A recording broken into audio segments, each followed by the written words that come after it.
Subscribe कीजिए ध्येय IAS channel को और बेल आइकन को दबाइए लेटेस्ट वीडियो सबसे पहले देखने के लिए।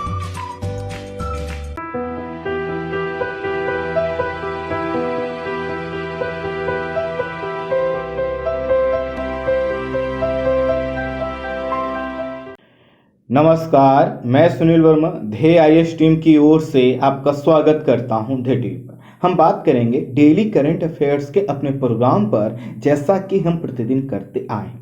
इस वीडियो में हम बात करेंगे नीति आयोग के विषय में और समझेंगे नीति आयोग ने अब किस रोग को कोविड से जोड़ा है, और साथ ही समझेंगे कि नीति आयोग के सदस्य के द्वारा लोगों से क्या अपील की गई है। और हम ये भी समझेंगे कि सरकार की कोविड इम्यूनिटी गाइडलाइन क्या है, अर्थात किन चीज़ों का पालन करके हम कोविड के दौरान अपनी इम्यूनिटी को बूस्ट कर सकते हैं, अपनी इम्यूनिटी को प्रोटेक्ट कर सकते हैं, और क्या चीज़ें हमें करने से कोविड से सुरक्षा मिल सकती है। तो आइए थोड़ा सा इसको हम संक्षेप में समझते हैं। हाल ही में नीति आयोग के सदस्य डॉक्टर बीके पॉल ने कोविड प्रभावित लोगों से कम या फिर आवश्यक मात्रा में ही स्टेरॉयड और लाइफ सेविंग ड्रग्स के सेवन की अपील की है।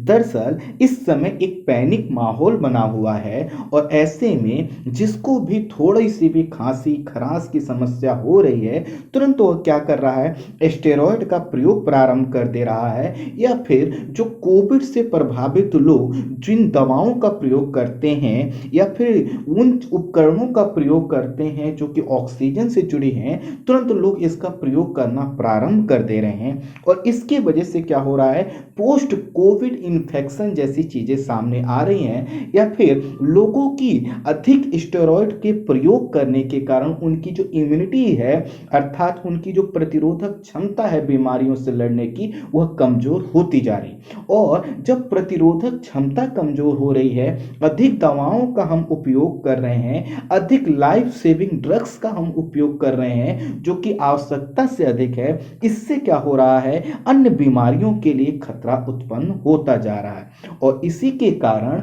एक नई घटना हमें देश के कई हिस्सों में देखने को मिल रही है, वह है म्यूकरमाइकोसिस फंगल संक्रमण का।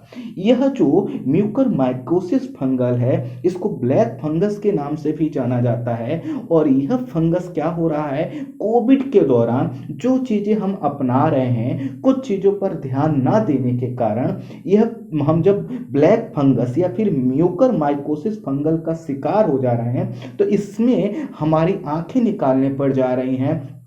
कई बार जो मरीज हैं उनकी मृत्यु तक हो जा रही है, क्योंकि जब म्यूकरमाइकोसिस फंगल का संक्रमण बढ़ जाता है तो इसमें जो मृत्यु दर है वह 50% हो जाता है।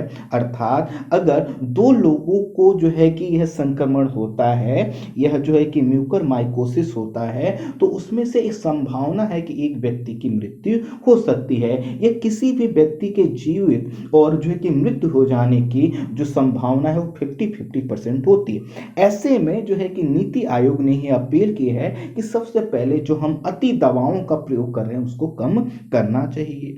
डॉक्टर बीके पॉल के अनुसार कोविड-19 के मरीजों के अंदर इसके अर्थात म्यूकरमाइकोसिस के कुछ संक्रमण देखे जा रहे हैं, लेकिन उन्होंने एक चीज स्पष्ट किया है, यह कोई बड़ा आउटब्रेक नहीं है, इस पर सरकार जो है कि नजर रखे हुए है और इसको कंट्रोल किया जा सकता है। उनका यह कहना है कि जहां पर ह्यूमिड सरफेस होता है, अर्थात जहां पर नमी ज्यादा होती है, और ऐसे नमी वाले स्थानों पर जब ऐसे मरीजों को रखा जाता है जिनकी इम्यूनिटी कैपेसिटी, इम्यूनिटी का जो पावर है, या जिनका प्रतिरक्षा तंत्र कमजोर है, वह क्या होते हैं, म्यूकरमाइकोसिस के शिकार हो जाते हैं। होता क्या है कि जब हम अधिक दवाओं का प्रयोग करते हैं तो हमारा जो प्रतिरक्षा तंत्र कमजोर हो चुका होता है, और फिर क्या होता है कि हम ऐसे वातावरण में रहते हैं जहां पे ह्यूमिडिटी है, नमी है, आर्द्रता है, तो क्या होता है, यह जो ब्लैक फंगस है इसके हम शिकार हो जाते हैं, और कोविड से ठीक होने के बाद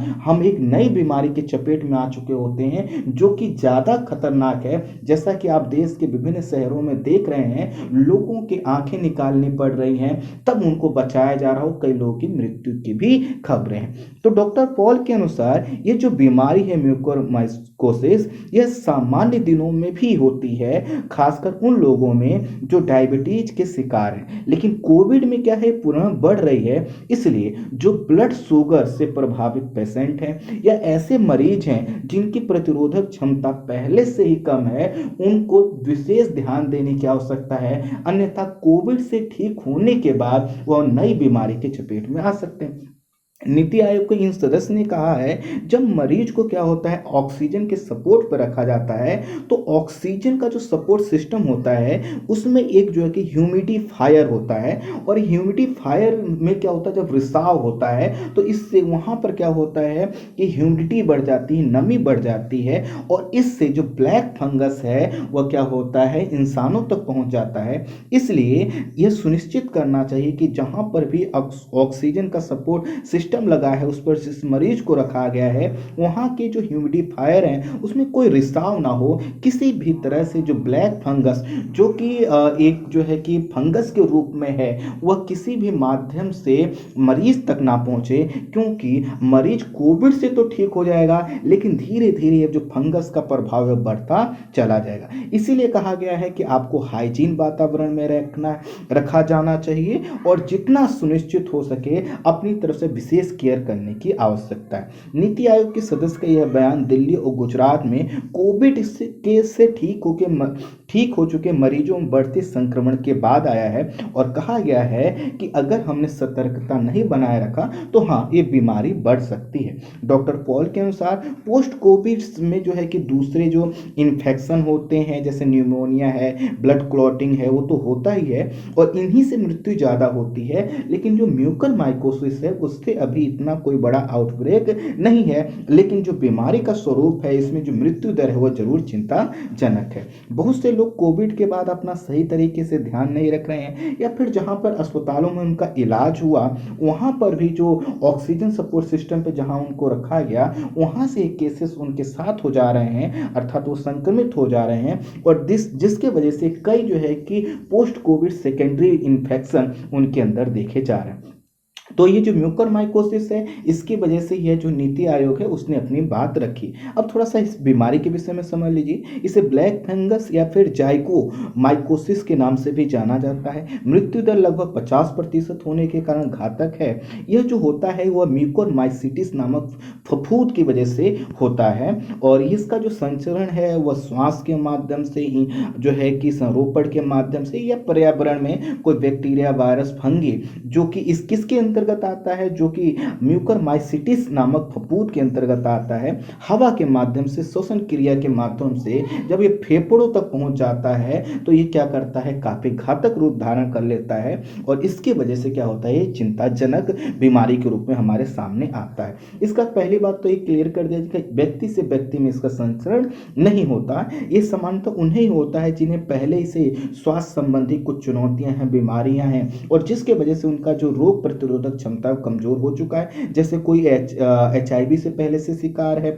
डायबिटीज से शिकार है, किसी को कीमोथेरेपी दिया गया है, तो उनको यह होने की संभावना ज्यादा है। देश के चूंकि कई हिस्सों में फैल रहा है, आंख खराब हो जा रही है, आंख को निकालना पड़ रहा है, इसलिए चिंताजनक है। अगर किसी व्यक्ति को पोस्ट कोविड के बाद, अर्थात कोविड के बाद आंख और गले में अगर गाल में जो है कि सूजन है, नाक बंद हो जाती है, नाक में काला कृष्ण आता है, तो तुरंत इलाज की आवश्यकता है, अन्यथा यह घातक हो सकता है। अर्थात प्रारंभ में ही अगर इलाज प्रारंभ कर दिया जाए तो बीमारी जो है कि नॉर्मल बीमारी की तरह ठीक हो सकती है। इसके लक्षण क्या होते हैं कि चेहरे में एक तरफ सूजन आ जाता है, सुन्नता आ जाती है, बुखार होता है, पेट दर्द होता है, मतली आती है, सिर दर्द होता है, सांस लेने में कठिनाई होती है। इसके लिए जो है कि टिश्यू बायोप्सी का सहारा लिया जाता है और चेक किया जाता है कि कोई म्यूकर माइकोसिस का शिकार तो नहीं है। इसमें जो मेडिसिन यूज की जाती हैं वो एंटी फंगल मेडिसिन होती हैं, लेकिन आपसे मेरी अपील है कि आप कोई भी मेडिसिन अपने से मत लीजिएगा, आप अपने डॉक्टर से कंसल्ट करके ही लीजिएगा।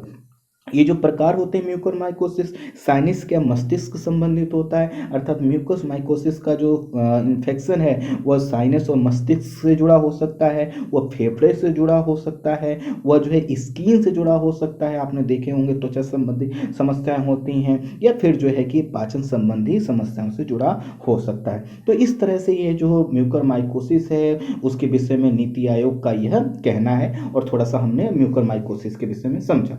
अब थोड़ा इम्यूनिटी बढ़ाने के लिए जो आयुष मंत्रालय द्वारा सुझाए गए उपाय हैं उनको देख लीजिए। हमारे आपके सबके लिए ज़रूरी है। जैसे कि देखिए, हाथ सैनिटाइज करते रहना है, मास्क का प्रयोग करना है, दूरी बनाए रखना है, ये सभी चीज़ें हैं। लेकिन उनके अलावा आप क्या क्या चीज़ें कर सकते हैं, जैसे दिन भर आपको गुनगुना पानी पीना चाहिए, घर में भोजन, घर में बना हुआ जो भोजन उसी का प्रयोग करना चाहिए, ऐसा भोजन प्रयोग करना चाहिए जो आसानी से डाइजेस्ट हो सके। प्रतिदिन लगभग 30 मिनट का योग, प्राणायाम और जो है कि अन्य तरह के मेडिटेशन करना चाहिए। 7 से 8 घंटे की पर्याप्त नींद लेनी चाहिए। खाली पेट गुनगुने पानी के साथ च्यवनप्राश का सेवन करके आप इम्यूनिटी को बढ़ा सकते हैं। 150 मिलीमीटर जो गर्म दूध होते हैं उसमें हल्दी मिलाकर आप सेवन कर सकते हैं। काढ़ा का सेवन करना चाहिए और वह सभी कार्य करना चाहिए जो आपकी इम्यूनिटी को बूस्ट कर सकते हैं। और ऐसे ही खाद्य का आपको सेवन करना चाहिए। मसाला में हल्दी, जीरा, सूखी अदरक, लहसुन का प्रयोग करना चाहिए। नमक के पानी का गरारा करना चाहिए। तिल और नारियल के तेल का उपयोग करना चाहिए।